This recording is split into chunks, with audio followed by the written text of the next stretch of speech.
வணக்கம். வாங்க நம்ம எல்லாருக்கும் பிடிச்ச வெங்காய சட்னி எப்படி அரைக்கிறதுன்னு பார்க்கலாம் வாங்க. அதுக்கு ஸ்டவ்வில் ஒரு கடாய் எடுத்து வச்சுருக்கேன். ஒரு 1லேருந்து 1.5 ஸ்பூன் அளவுக்கு எண்ணெய் சேர்த்துக்கலாங்க. 2 பெரிய சைஸ் வெங்காயம் நீல வாக்கில் கட் பண்ணி வச்சுருக்கேங்க, இதை சேர்த்துக்கலாம்.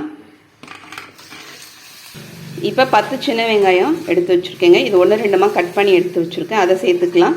சின்ன வெங்காயத்தில் நமக்கு காரத்தன்மை இருக்கும், பெரிய வெங்காயத்தில் லேசாக ஸ்வீட் தன்மை இருக்குங்க. ரெண்டுத்தையும் சேர்த்து செய்யும்போது ரொம்பவே நல்லாயிருக்கும். இதுக்கு காரத்துக்கு 3 காஞ்ச மிளகாய் எடுத்து வச்சுருக்கேன், அதையும் சேர்த்துக்கலாம்.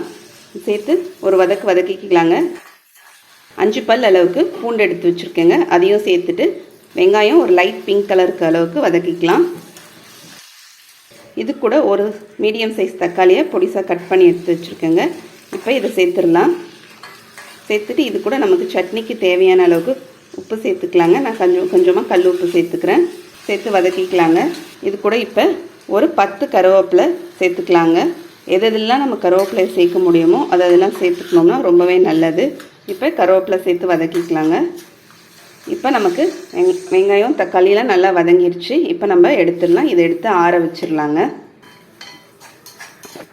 இப்போ வெங்காயம் தக்காளி நல்லா ஆறிடுச்சுங்க. நான் மிக்ஸி ஜாரில் சேர்த்துட்டேன்.